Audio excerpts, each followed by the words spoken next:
Chers amis, bonjour. Encore heureux qu'on se retrouve aujourd'hui pour ce nouveau numéro des idées. Et pour aujourd'hui, nous avons le plaisir de recevoir une dame. Moi, je considère qu'elle est exceptionnelle. Et l'idée aujourd'hui, c'est de parler avec elle, d'avoir un échange pour qu'elle nous parle un peu qu'on parle d'elle, de son parcours. Et ensuite, on va discuter entre-temps de difficultés ou de problèmes que rencontre généralement dans notre société la femme pour accéder à de postes de responsabilité ou à avoir de la considération dans la société. Donc, je vais dire bonjour à Madame Lydie. Bonjour Serge. Vous allez bien? Très bien, merci. Okay. Alors, je suis content que vous ayez accepté de venir répondre à mon invitation. J'avoue qu'à la base, je ne pensais pas que vous allez accepter, mais j'étais surpris de voir que vous avez accepté. Parce que j'ai du mal à recevoir les gens. Ah. Ils ne veulent pas. Mais pourquoi ils ne veulent pas? Je ne sais pas pourquoi ils ne veulent pas. Je ne sais pas pourquoi ils ne veulent pas. Et c'est très difficile pour nous. Mais bon, on ne désespère pas. On continue. On va faire une bonne émission, comme ça on va leur donner envie de venir. Exactement. C'est vraiment ça la base. Alors, pour commencer, naturellement, vous vous présentez succinctement. Waouh. Le mot succinct est pour moi complètement antinomique avec ma personnalité. Ouais. On ne fait jamais rien de manière succincte. De toute façon, on ne m'a pas élevée pour être succincte. Et d'une manière générale, on fait les choses bien, à fond et avec rigueur. Donc, du coup, ça ne peut jamais être succinct. Ça ne peut jamais être succinct. Mais bon, si je devais résumer, oui. Donc, je suis Lydie Omanga. Je suis née le 10 juin 1973, donc j'ai 51 ans. Seulement? Oui, je sais que souvent, les gens me disent « Mais pourquoi tu donnes ton âge ?» Et je me dis « Mais enfin, pourquoi pas ?» Ouais, pourquoi pas? Ça va pas changer. Oui, mais, donc, mais c'est ça aussi le problème. J'ai jamais compris le tabou de ne pas donner son âge quand on est une femme. On m'a dit que c'était dans notre culture. Même moi, depuis un moment, je suis dans un schéma ancestral et culturel où je suis allé un peu dans des profondeurs de ces choses-là. J'ai pas retrouvé où on dit que c'était interdit. Hein. Non, je ne pense pas que ce soit interdit. Je pense que c'est plus quelque chose de l'ordre de la société. Oui. Parce qu'on ne veut pas gêner, parce qu'on ne veut pas mettre les gens mal à l'aise, parce qu'on a quand même, je suis désolée, hein, il y a quand même une culture des jeunes. Exactement. Donc à partir du moment où on commence à vieillir, ça veut dire qu'on est en train d'aller vers la tombe. Donc forcément, personne n'a envie qu'on lui rappelle qu'il n'a plus beaucoup d'années à vivre sur Terre. Sauf que moi, je pars du principe qu'il faut s'assumer. Il faut s'assumer. Donc voilà, j'ai 51 ans. Donc qu'est-ce que je peux vous dire? Je suis la maman d'un petit garçon de 14 ans, un petit Louis, qui est un jeune homme formidable, qui m'a beaucoup aidé à relativiser sur beaucoup de choses. Qui m'a beaucoup aidé à devenir patiente. Parce que quand vous êtes maman, il y a beaucoup de choses que vous ne faites plus comme avant. Il y a beaucoup de choses qui dépendent plus que de vous. Okay. Il y a un être humain qui dépend de vous, il y a un être humain qui attend de vous, et puis vous avez un devoir d'abord d'exemplarité parce que l'enfant vous regarde. Exactement. Donc du coup, moi, mon fils, je pense qu'il m'a réconcilié, apaisé avec beaucoup de choses. Donc de ce côté-là, je l'en suis reconnaissant parce que parfois même, il m'interpelle. Il me dit, mais maman, calme-toi, respire. et quand je le vois faire ça, je me dis, attends, il se fout de moi, lui, quoi. Et je lui dis, non, t'as raison. Voilà. Parce que c'est ce que je lui dis. Oui. Donc du coup, voilà. Donc j'ai ce petit garçon qui illumine ma vie. Et j'ai la chance quand même d'être née avec un père et une mère. Ils sont toujours vivants. Oui. Et sans lesquels je ne serais pas celle que je suis. J'insiste vraiment parce qu'aujourd'hui, nous sommes dans un renversement des valeurs. Et je pense que quand les parents n'ont plus conscience du rôle qu'ils doivent avoir et de l'exemplarité et du cadre qu'ils doivent donner à des enfants, je suis désolée, c'est les parents qui élèvent et après, on vous donne à la société. Exactement. Ouais. Donc, moi, en tout cas, j'ai des parents formidables. Ils sont toujours vivants. Mon père, ma mère.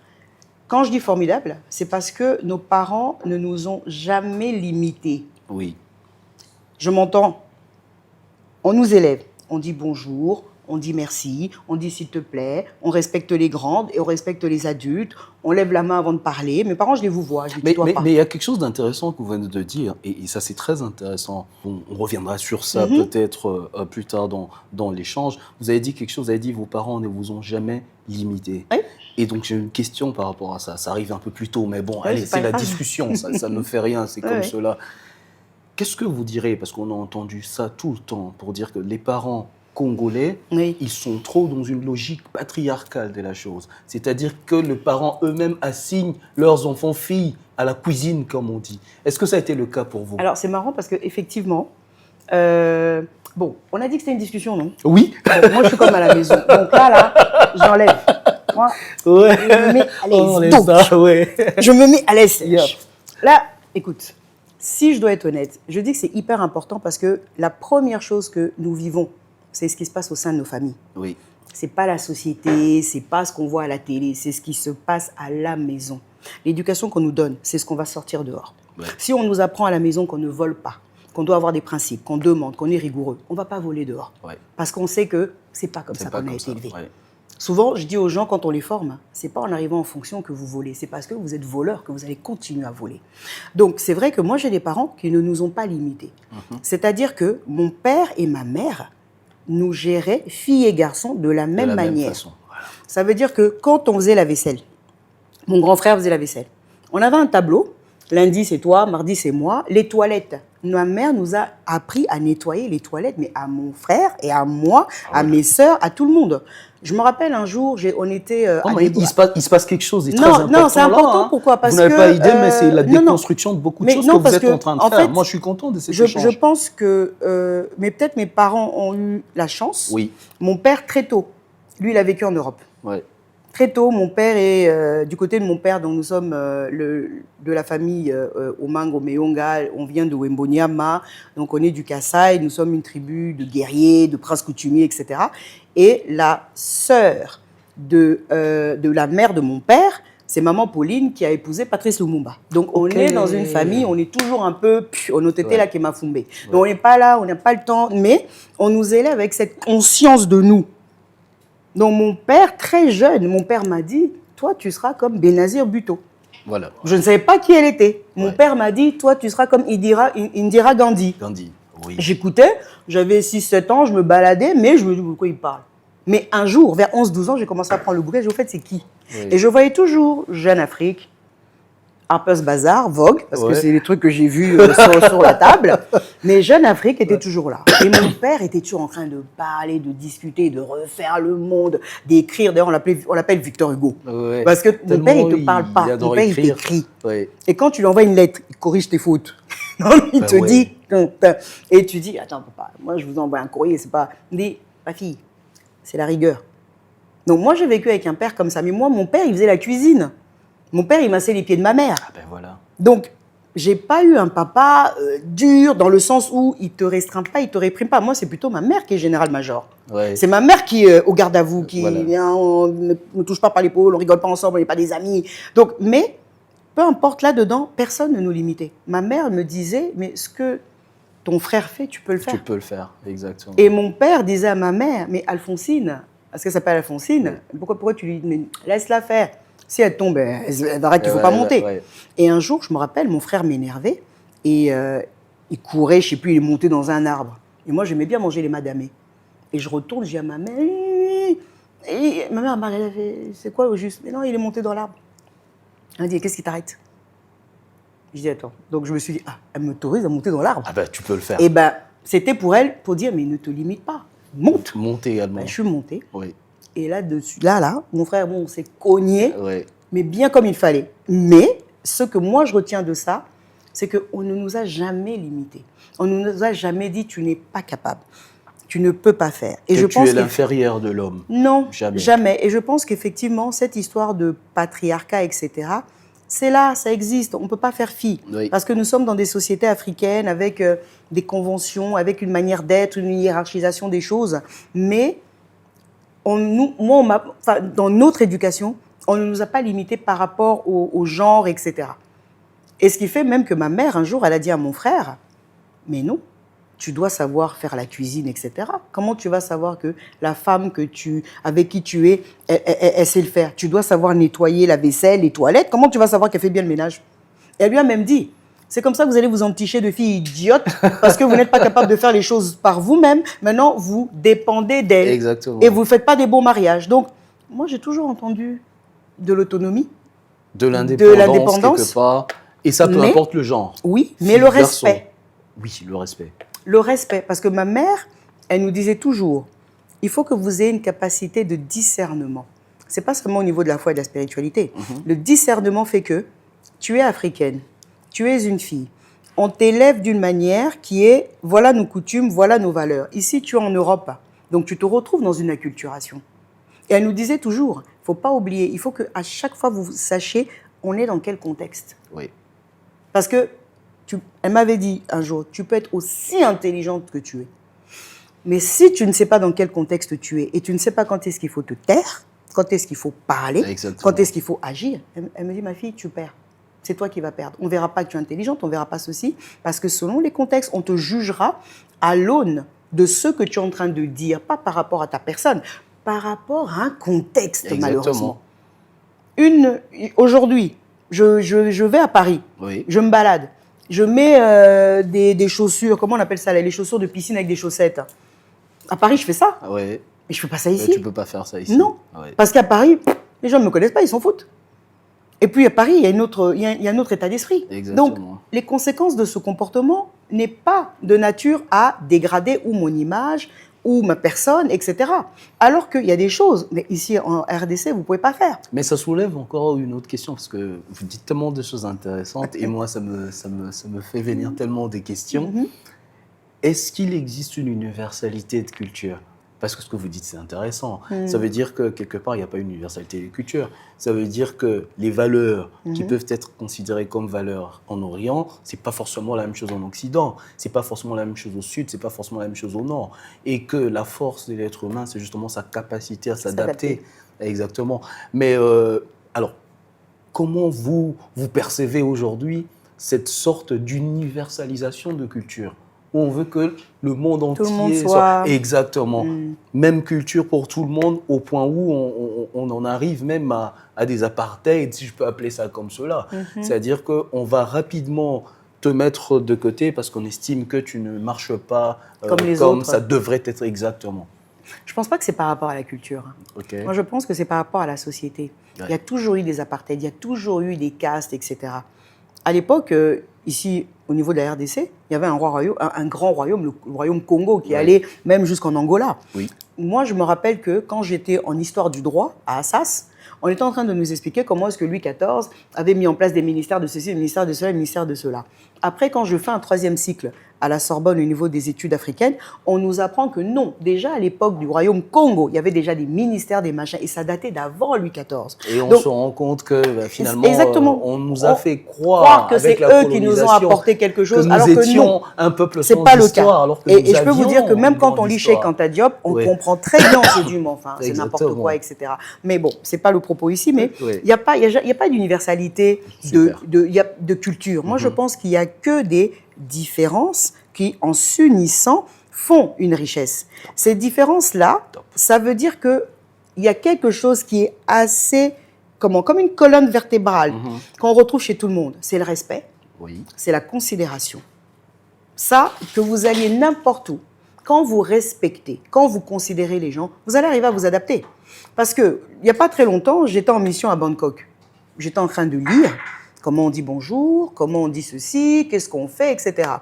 Et à un moment donné, après, quand je suis arrivée, mon assistante qui me dit « Ah, au fait, ici, c'est comme ça, comme ça, comme ça. » Mais ça veut dire déjà d'avoir l'intelligence de se dire « Je vais chez l'autre.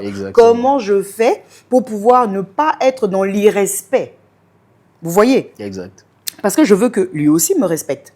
Je ne veux pas qu'il se dise, tiens, c'est quoi ces négros qui sont arrivés? Non. Donc, on s'informe. Et quand on arrive, on vous dit qu'on dit bonjour comme ça, on dit bonjour comme ça. Et quand on vous dit, mais plus la personne est âgée, plus on baisse. Donc, on se dit, mais nous, ce qui nous intéresse, c'est de pouvoir entrer dans une interaction avec lui. Ce n'est pas d'arriver dans un blocage. Donc, qu'est-ce que ça nous coûte de nous informer sur de quelle manière on doit dire bonjour? Donc, je pense qu'il n'y a pas une universalité. Il y a des valeurs que, quel que soit le continent, que nous devons porter en tant qu'humains. Exactement. Respecter l'autre, c'est faire en sorte que je te considère, parce que je sais que tu existes, je te vois, et donc comme je te vois, je te fais ce que j'aimerais qu'on me fasse.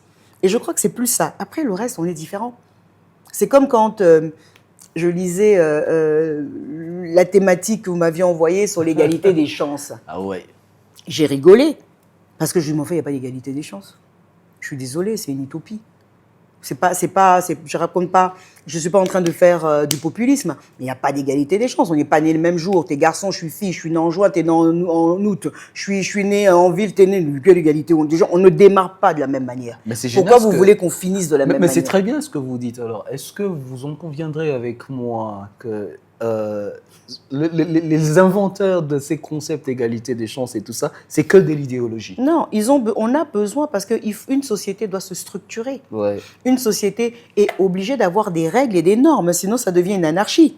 Donc c'est pour ça qu'on essaye dans la mesure du possible de mettre en place des concepts d'égalité ou autres. Pourquoi? Parce que ça fait en sorte que nous allons réduire les frictions et les antagonismes. Parce que l'idée, c'est pas d'être toujours en guerre. Ouais. Donc qu'est-ce qu'on fait? On est en train maintenant de réduire et de rééquilibrer ce que la nature n'a pas fait. Mais c'est la même chose quand quelqu'un qui a les moyens va se faire une chirurgie esthétique. Il se trouve moche, il se dit non, moi j'ai besoin de réguler, je vais payer le chirurgien parce que j'ai envie d'avoir les seins que la nature ne m'a pas donné, le BBM qu'on m'a pas donné. Donc c'est-à-dire qu'à partir du moment où vous concevez les choses de cette manière, mais vous rentrez pas dans une situation de maux de tête avec les gens. Et souvent, les gens me disent que « Oh, t'es détaché ». Non, je ne suis pas détachée. C'est que moi, je vois les choses comme elles sont. Je n'ai pas à être comme toi. Tu n'as pas à être comme moi. Donc, même si tu me montres ton yacht et ta maison, ton château, je me dis « Mais c'est bien pour toi, c'est ça à quoi tu aspires, mais ce n'est pas ce à quoi j'aspire. Ouais. » Et il ne faut pas croire que toutes les personnes, dans leur entendement, pour être riche, ça veut dire un jet. Non. Non. Et ça vous permet de vivre dans une forme de sérénité et qui fait que vous n'êtes pas en train de courir envers quelque chose à la limite que vous n'avez pas à voir. On n'est pas dans une concurrence. Ouais. On est dans une recherche de bien-être de soi-même. Et si les gens raisonnaient comme ça, je pense qu'on serait plus positifs les uns envers les autres et ce qu'on serait en train de se donner. Parce que je ne viens pas chez toi pour regarder si ce que tu as est mieux que chez moi. Mais je peux apprécier, ah ben ta déco est sympa, dis donc, c'est apaisant, c'est sympa, il y a une belle énergie. Oui, mais ça ne veut pas dire que je vais t'envier.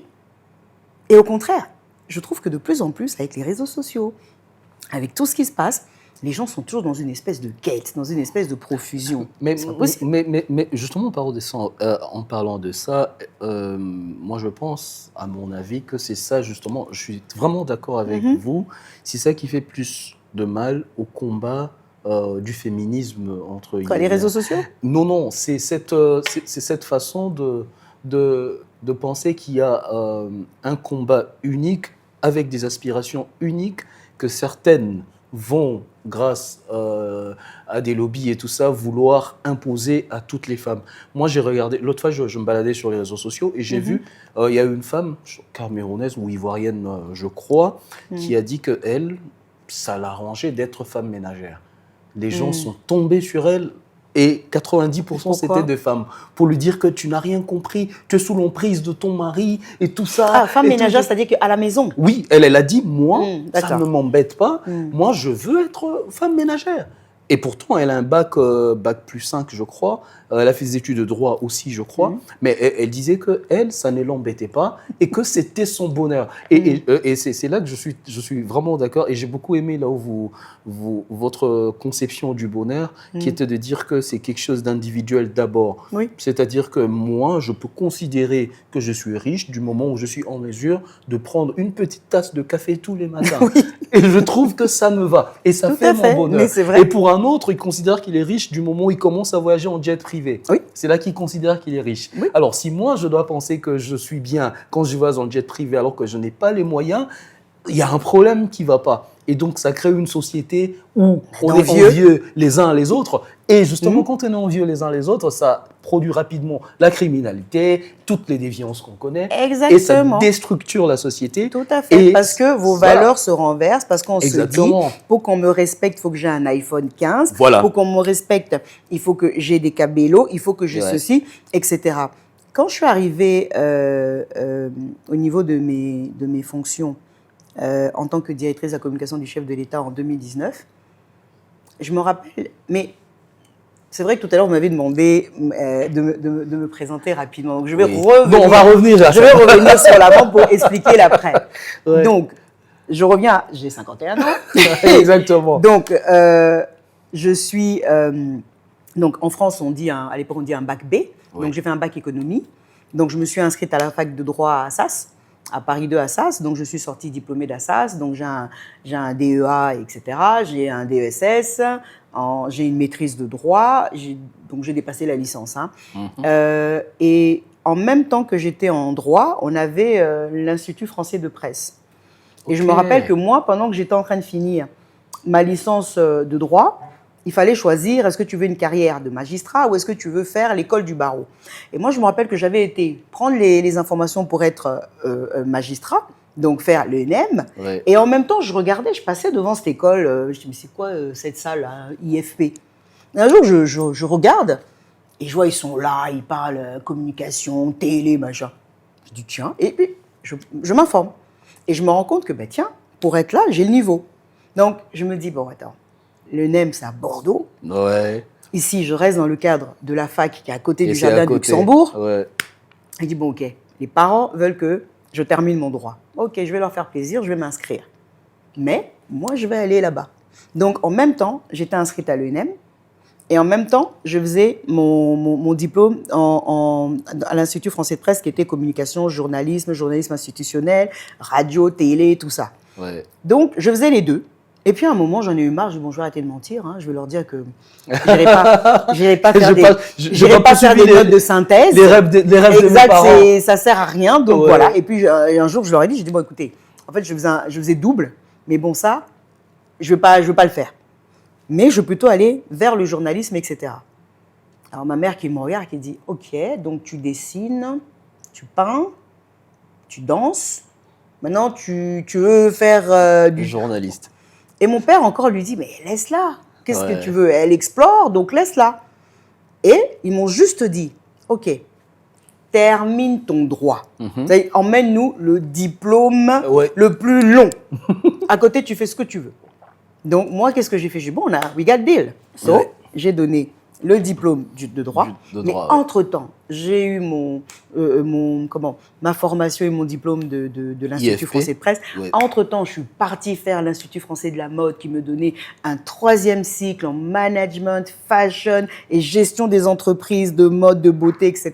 Donc, en fait, j'ai fait ce qui me plaisait jusqu'à un moment où je me suis dit, wow, je fais quoi avec toutes ces compétences?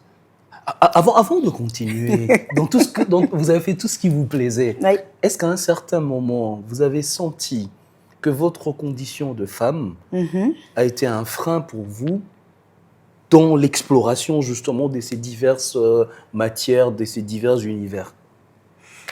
Alors, je pense que quand vous êtes en Europe, ce n'est pas la condition de femme en tant que telle que vous ressentez. C'est d'abord la condition de noir. Ouais. Oui.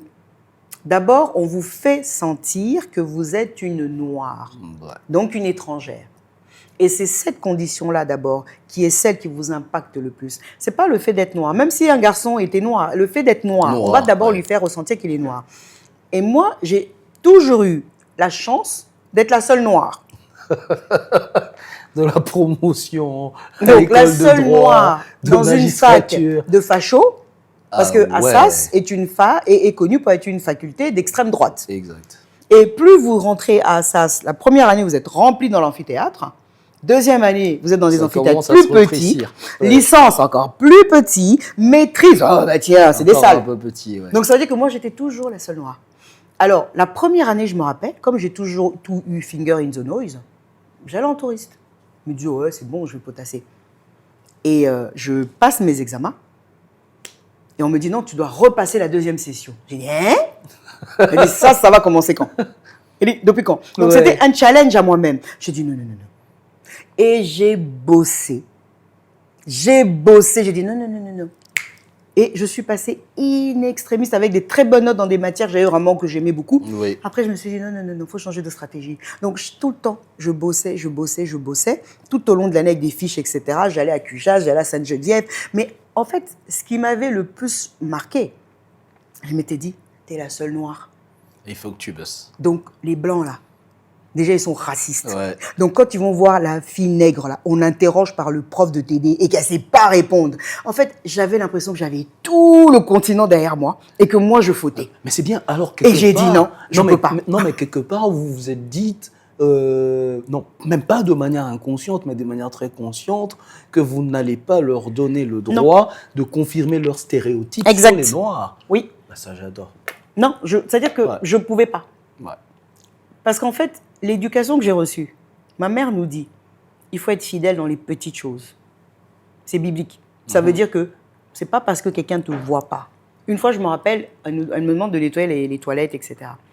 Et elle venait toujours inspecter le suivi. Alors, elle vient, elle regarde, et elle passe son doigt. Hein. Elle dit, là, il y a de la poussière et tout. Et puis, elle passe son doigt derrière la cuvette des toilettes.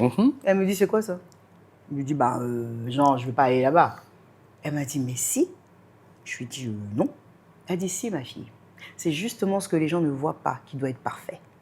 Ah ouais. Parce que ce que les gens voient, ça veut absolument rien dire. Mais là où on va te juger, là où on va te donner de la valeur, du respect et du crédit, c'est dans ce qu'on ne voit pas, mais que tu feras toujours comme si on voyait. Et de ce fait, elle m'a dit, tu recommences, tu me nettoies ces toilettes parce que je veux que si quelqu'un vient chez nous, qu'il fait tomber un bonbon, et c'est exactement ce qu'elle avait dit. Et qu'il soit obligé de ramasser, de remettre dans sa bouche. Et qu'il soit capable de se dire, mais tiens, mais c'est propre, mais toi, je le remets. Je remets dans ma bouche. Mais c'est ce qu'elle m'a dit. Ah ouais. Et je me rappelle que ça m'est resté. De la même manière que mes petites sœurs, j'ai 18 ans de différence avec ma dernière petite sœur Naomi, et Aurore 15 ans, 2 avocates aussi. Ah, super. 2 brillantes avocates. Et elles allaient à un, comment on appelle ça, un truc une invitation, un truc de famille. Et je vois ma mère qui dit, bon, ok, elles vont s'habiller comme ça et tout. Bon. Et moi, je faisais la babysitter. Donc, je les accompagne chez ma tante à Saint-Cloud pour le goûter d'anniversaire. C'était les 5 ans de ma cousine Victoria. Et donc, mes petites sœurs arrivent. Et moi, j'ai toujours vu ma mère se prendre la tête. C'est-à-dire que nous-mêmes, les sous-vêtements, tout était en place. Et je rigolais parce que je disais à ma mère, quand même, vous êtes un peu freaky control et tout. Elle dit non, non. Et ce jour-là, j'ai compris. Le clown dit, écoutez, on ne veut pas avoir de problème avec les mamans, donc les petites filles, s'il vous plaît, on va enlever les robes parce qu'on va faire un jeu qui va mouiller, etc. Ah oui, il faut qu'on garde les robes propres. Donc maintenant, toutes les petites filles avaient enlevé les robes, et bon, moi, mes petites sœurs avaient enlevé leurs robes. Et en fait, c'est là où j'ai vu la réalité des gens. J'ai vu, ça a l'air bête ce que je vous dis, hein. Mes petites sœurs avaient des ensembles, petits bateaux, tout blanc, machin, et des petites chaussettes. Et là-bas, je voyais des hauts déparés, le haut et le bas, le maillot de corps ne correspondait pas à la culotte, le truc était trop grand, l'autre, le fil pendait, l'élastique faisait ça. Alors, c'est là où j'ai dit, oh mon Dieu, ma mère avait raison. Parce que quand j'ai vu l'état d'en dessous des belles robes, en fait, je me suis dit, vous êtes des fakers, quoi. Ouais. Vous mentez. Vous n'êtes pas ce que vous prétendez. En anglais, on dit, you are a pretender. Et ça m'a tellement... Et j'ai dit, non, mais elle a raison. Parce que je les ai jugés. J'ai eu un jugement. Oui. Et un jugement très... Tu sais, que je me suis moquée, si je dois être honnête. J'ai dit, oh, tu m'enfin. Mais donc, en dessous de la robe Dior, là, c'était ça. En dessous de la robe Gianni Versace, là, c'est ça. J'ai dit, mais enfin, mais n'importe quoi. Parce que je me suis dit que c'était pas cohérent avec ce que je voyais. Avec de l'extérieur. Et il n'y avait que 3 petites filles qui étaient cohérentes. Mes 2 sœurs, cohérence et la congruence. Dis ce que tu fais et fais ce que tu dis. Sois aligné, sinon tu vas être décrédibilisé. On va se foutre de ta gueule. Bah, c'est magnifique. Et souvent, les gens ne comprennent pas cette exigence, mais c'est depuis que je suis enfant, que je sois en train de nettoyer. Quand ma mère passe derrière, elle dit non, fais ça bien comme si je te voyais alors que je ne te vois pas. Ce qui fait que même chez moi à la maison, quand je fais le ménage, je nettoie mes fenêtres, je dis si je dois faire mon truc, je dis non. Ouais. Même si personne ne viendra ce dimanche, me regarde. Mais ça doit être parfait. Oui. Oui, parce que c'est comme ça. Ouais. Et c'est des choses, justement, quand je disais tout à l'heure, tout se passe au niveau de la famille.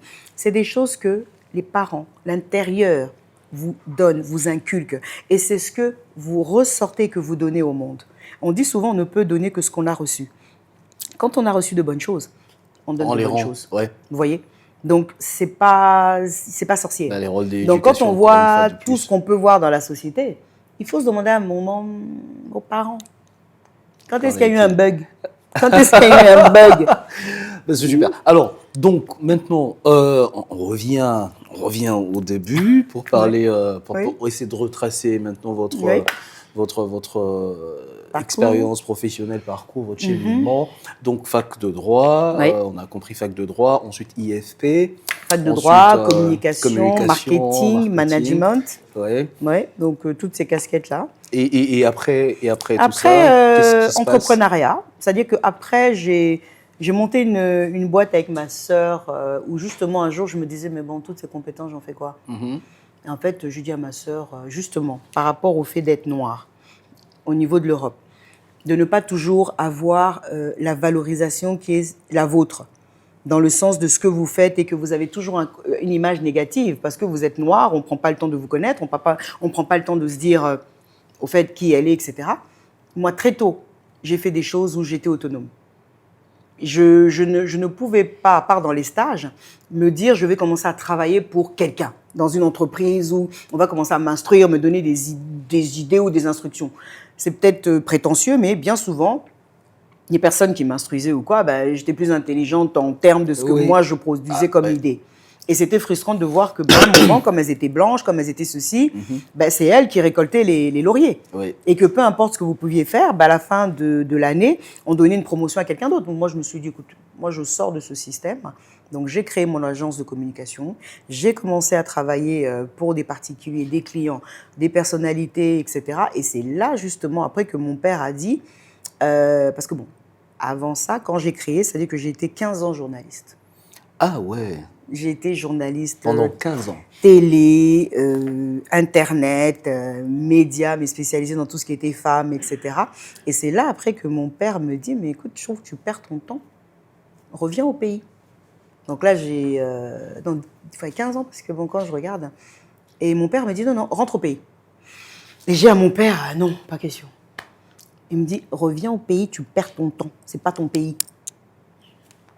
Ouais, d'accord, mais bon.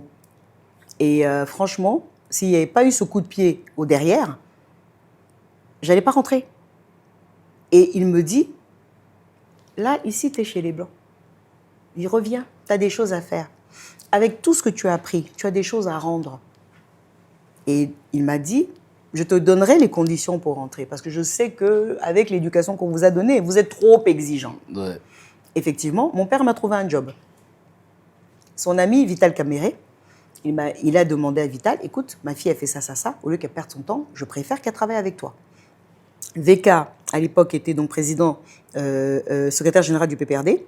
Par la suite, il est devenu président de l'Assemblée nationale. Donc moi, j'ai rejoint, en plus pour dire, à reculons, parce que vraiment, j'allais en me disant, encore une fois, bon, ça, c'est peut-être le côté un peu enfant gâté, peut-être que les gens vont dire, non, j'ai pas envie, j'irai pas. Si, vas-y, ok, je vais pour vous faire plaisir, mais en fait, je vais pour vous faire plaisir, mais pour vous me foutiez la paix. Et c'est comme ça que je suis arrivée au Congo. Ok. Je suis arrivée au Congo avec un job, avec une maison, avec une voiture, avec la connexion Internet.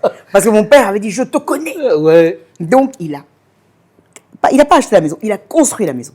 Et je me rappelle très bien quand il construisait la maison, il me montrait les plans. Il me dit, bon, une salle de bain ici, un truc ici. Est-ce que ça te convient? Si. Non, mais je dis la vérité, Ouais. parce que c'était comme ça. Donc, j'étais, moi, le maître d'œuvre. Exactement. Et j'ai une maison AGB. Ouais. Et avec mon père, je dis non, pas là, non, l'escalier, non, la salle de bain. Donc, et à un moment, quand il a fini de construire, il dit, ah, mais attends, ils se moquent de moi, ils font quoi, qu'elles viennent? Et j'ai pris un an.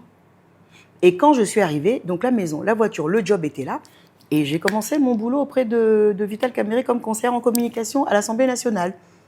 Et pareil, quand je suis arrivée, au bout de 3 mois, j'ai dit, purée, je perds mon temps ici, c'est des tocards. Ah bah oui. Ah bah oui. Parce que le décalage était tel Énorme. Je me suis dit, mais je ne veux pas m'y faire. Bah, il fallait s'adapter. Parce que justement, j'ai eu affaire à ces histoires de paternalisme. Ouais. Tu es notre fille, ici c'est pas l'Europe, c'est pas comme ça qu'on fait, il faut qu'on t'apprenne. Ouais.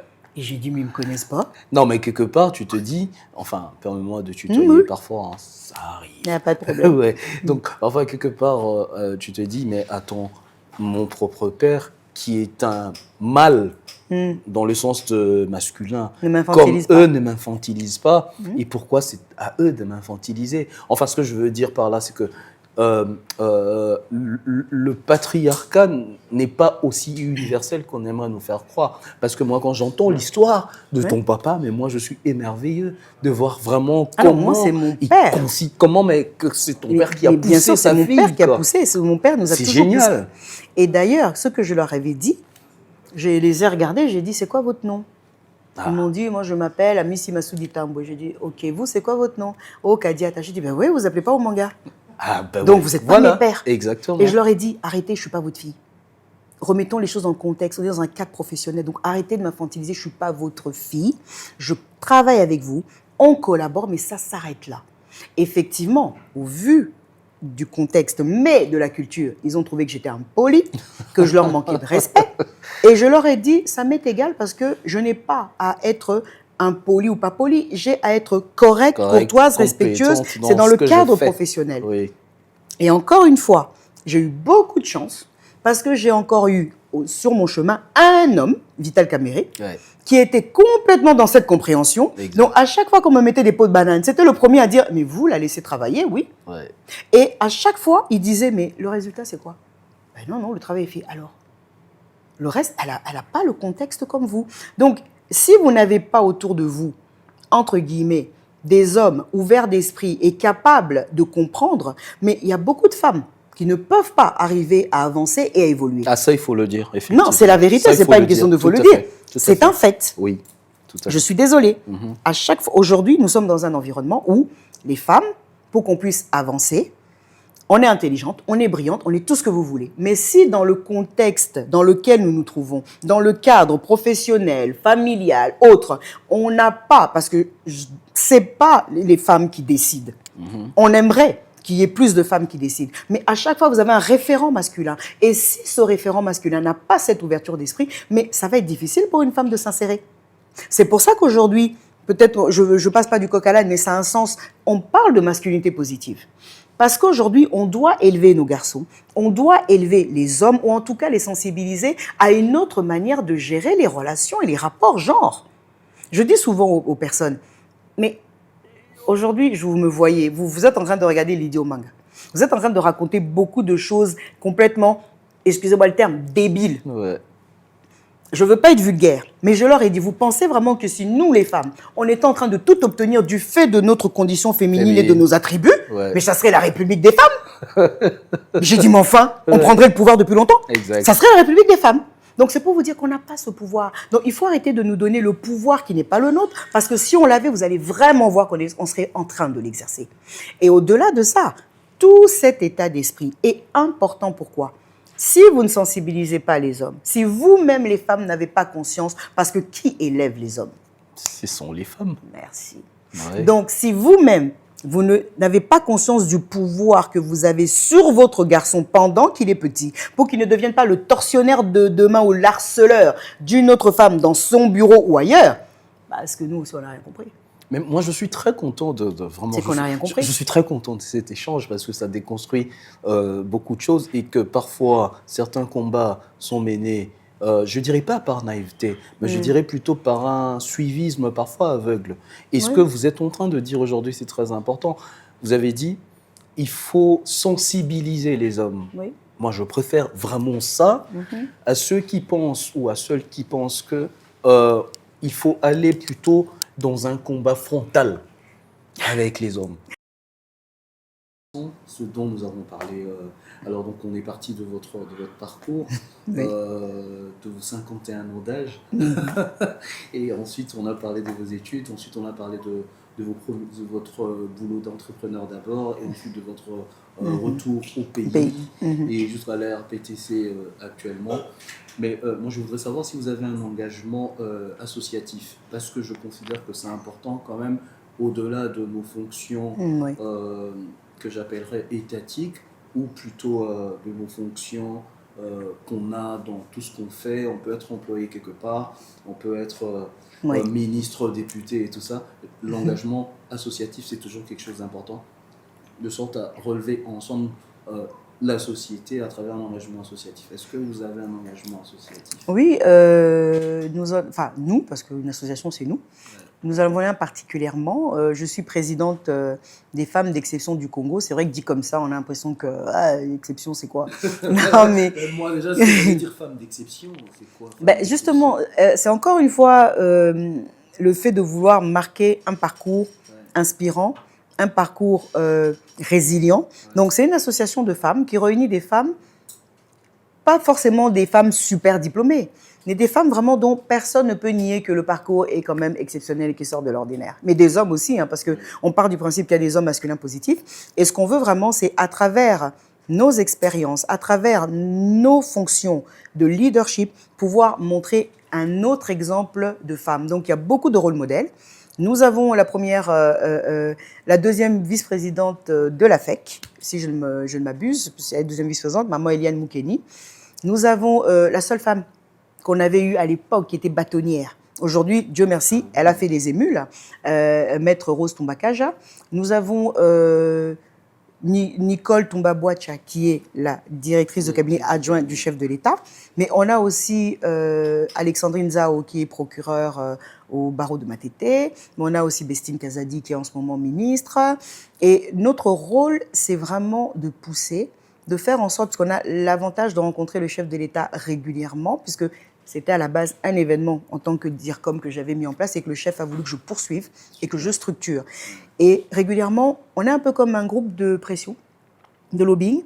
Donc, on lui avait dit à la première réunion, le 8 mars 2019, qu'il fallait qu'on ait des femmes dans le gouvernement. On a pu avoir 17%.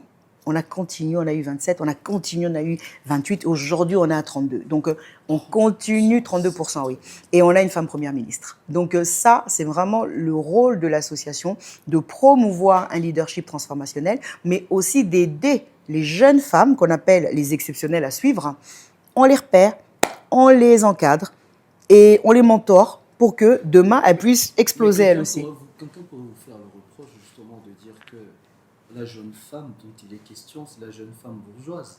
Non. Est-ce que vous répondrez à ça? Non, parce qu'en fait, je dirais déjà, la valeur n'attend pas le nombre des années. Nous, ce n'est pas les bourgeoises, voilà. Pendant la Ou campagne. la jeune femme privilégiée. Non, parce que pendant la campagne présidentielle qui a eu électorale et tout, nous, les femmes d'exception, nous sommes partis à Kinshasa pour former les femmes candidates au municipal. On ne va pas à la République de la Gombe. Je n'ai rien contre la République de la Gombe. J'aime la République de la Gombe. Mais je considère que, je dis souvent aux gens, hein, bon, c'est peut-être prétentieux aussi, on va dire pour qui elle se prend. Jésus n'est pas venu pour les gens où tout est bien. Jésus est venu pour les voleurs, les tricheurs, les prostituées, etc. Donc ça veut dire que nous, aujourd'hui, les personnes qu'on a envie d'aider, c'est celles qui ont le plus besoin de nous. C'est celles qui ont besoin d'entendre, de voir des rôles modèles, de se dire que quand on est parti à la commune de Kinshasa, voir la directrice de cabinet du chef de l'État venir là, Kinshasa, l'ancienne directrice de la communication du chef de l'État, vice-présidente, venir. Et c'est nous qui avons fait les ateliers de formation à ces femmes-là. Moi, je leur ai fait un atelier sur la communication politique. Comment est-ce qu'on communique politiquement? Comment est-ce qu'on gère sa campagne et son... j'oublie ses affiches, etc., le terme exactement. Comment est-ce qu'on va sur le terrain pour discuter? La directrice de la communication, elle est venue sur l'importance qu'il fallait pour une femme d'être structurée, d'apprendre, de comprendre. Mais de la même manière, on est parti aussi former les femmes magistrates à Matete. Parce que une de nos membres a dit non, il faut venir leur faire une formation au leadership. Mais aujourd'hui, ce qui se passe, c'est quoi? Oui, excusez-moi, on a tous vu ce qui se passe avec des vidéos avec Balthazar. Bien sûr. Bon. Bien sûr. Mais beaucoup de gens viennent dire « Ah, vous mettez des tailleurs et puis vous allez au travail faire... » Je dis « Mais attendez, ça c'est au travail, pas qu'au travail. Ça, elle va le faire partout. Hein. Oui, c'est un état d'esprit, je suis désolée. Exactement. Donc, quand on est en train de vous encadrer au leadership, c'est justement pour avoir cette attitude, ce comportement qui fait que je ne peux pas faire ça. Moi, je ne suis pas parfaite, hein, je ne dis pas ça. Mais quand vous avez cette colonne vertébrale, elle vous permet de... je ne peux pas dévier, je ne peux pas faire ça. Et les femmes d'exception, est-ce qu'elles vont également dans les écoles, dans les universités? Est-ce que ça sort du cadre institutionnel pour aller dans le cadre de l'enseignement? Parce que c'est là aussi qu'on forme les citoyens de demain. C'est là qu'on forme l'homme et la femme de demain. C'est très important. Tout à fait. Et je pense que dans les écoles et dans les universités, nous avons tous besoin. Et moi, je vais au-delà. Moi, je pense qu'une femme rôle modèle n'en est pas que pour les autres femmes. C'est-à-dire Ah non, que, c'est pour tout le monde. voilà, un jeune homme aujourd'hui qui rêve d'être directeur de communication demain d'un président de la République, qui est encore à la fac de droit et qui vous entend et qui entend votre parcours et qui voit que vous avez été poussé par des hommes Oui, tout à en fait. plus dans cette société, pourquoi pas, vous pouvez être ce modèle pour ce jeune homme-là. Est-ce que les femmes d'exception vont également dans les écoles, dans Bien les sûr. universités? Ben, d'ailleurs, pour revenir tout à l'heure, c'est vrai, je vous avais dit, parce qu'on est passé sur du coq à l'âne. Ouais. Il y a eu mon père, il y a eu VK, mais il y a aussi eu le président Tshisekedi. Ouais. Donc, c'est pour vous dire que mon parcours est émaillé d'hommes ouverts, compréhensifs, qui sont en fait des propulseurs. Donc, aujourd'hui, nous toutes, au niveau de notre association, par exemple, lorsque nous sommes en train de travailler, là, on a mis en place une formation qu'on appelle « Connais-toi toi-même ».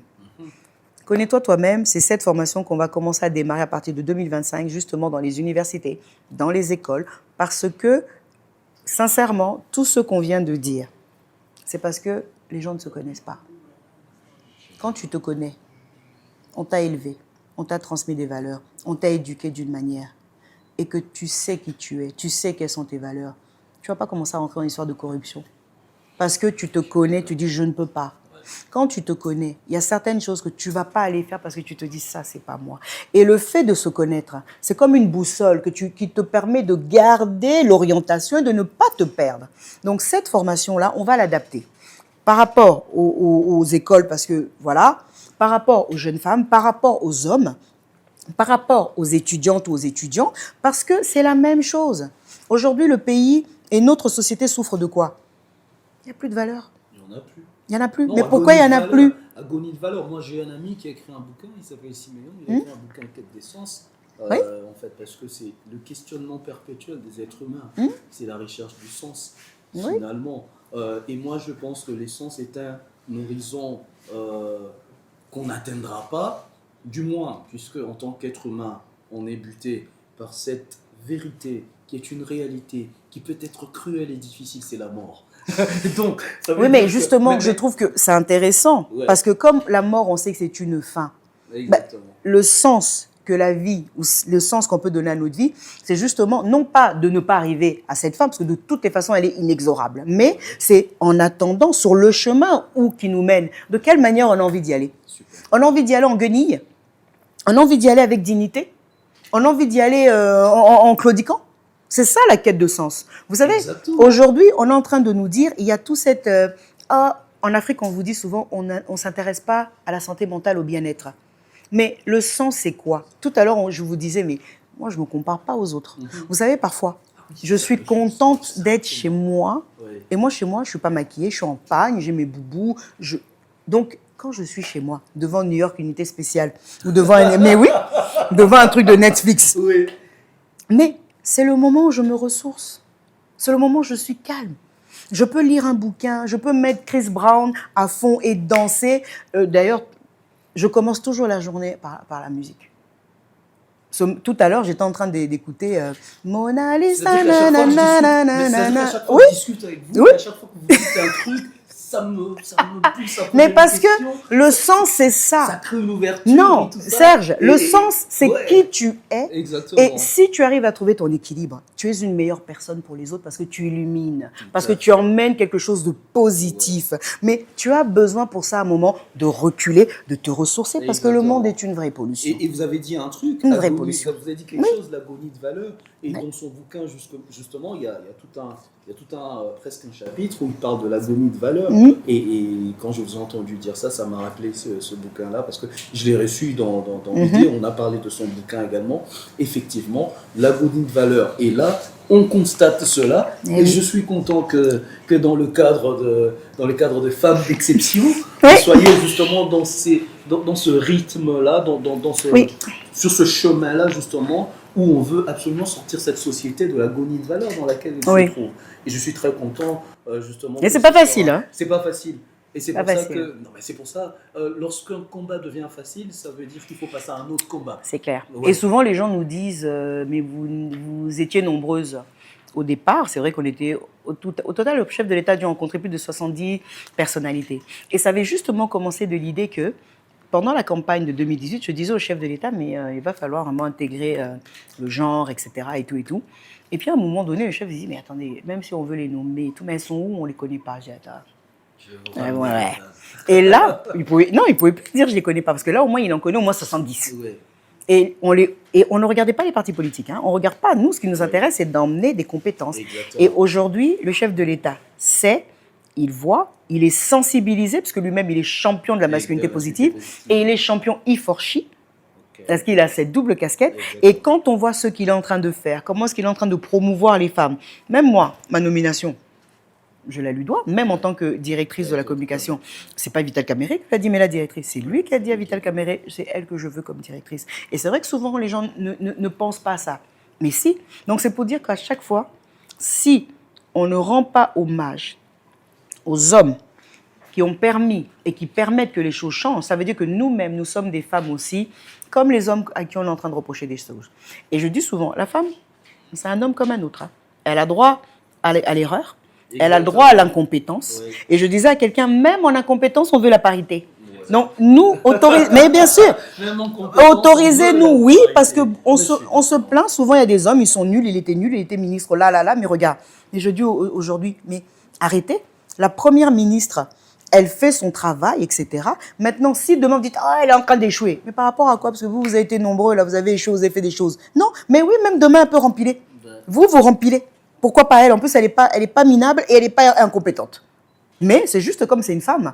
On attend que, faut qu'elle transforme l'essai. Mais laissez-lui le temps. Madame Lydie, moi, je suis très content de cette discussion. Et surtout, moi, je retiens vraiment de cet échange le fait que pour vous, vous mettez vraiment en avant cette complémentarité des genres. Oui. C'est très important. Sinon, on vit dans une société de zombies. Tout à fait. On n'a pas besoin d'une société zombifiée. On est né de quoi? On est né d'un homme et d'une femme. Exactement. Voilà. Donc, pourquoi vous voulez maintenant qu'on se sépare parce que la nature a uni? Exactement. Donc, on a besoin. On est obligé de continuer à travailler ensemble. On n'a pas le choix. Moi, je suis très geek. Hein. Je suis Internet, je suis machin, etc. Ça, c'est pas le truc. Mais les télécoms, c'est autre chose. Maintenant, la régulation, ça ne me posait pas un problème. Je suis juriste. La régulation, c'est le droit. Voilà, c'est des règles, c'est des lois, c'est des contrats, c'est des licences. Donc ça ne me posait pas un souci. Mais il y a quand même un vocabulaire technique, une compréhension des enjeux et de l'écosystème et des acteurs qui font qu'à un moment donné, moi, je me suis dit non, je prends le temps d'apprendre. Donc je me suis formée, j'ai lu, j'ai appris. Je vais régulièrement à des conférences, à des formations. Là, je reviens d'une formation de une semaine de cours à Berkeley, par rapport à l'intelligence artificielle et l'impact sur les entreprises et de quelle manière ça peut être des aides à la solution.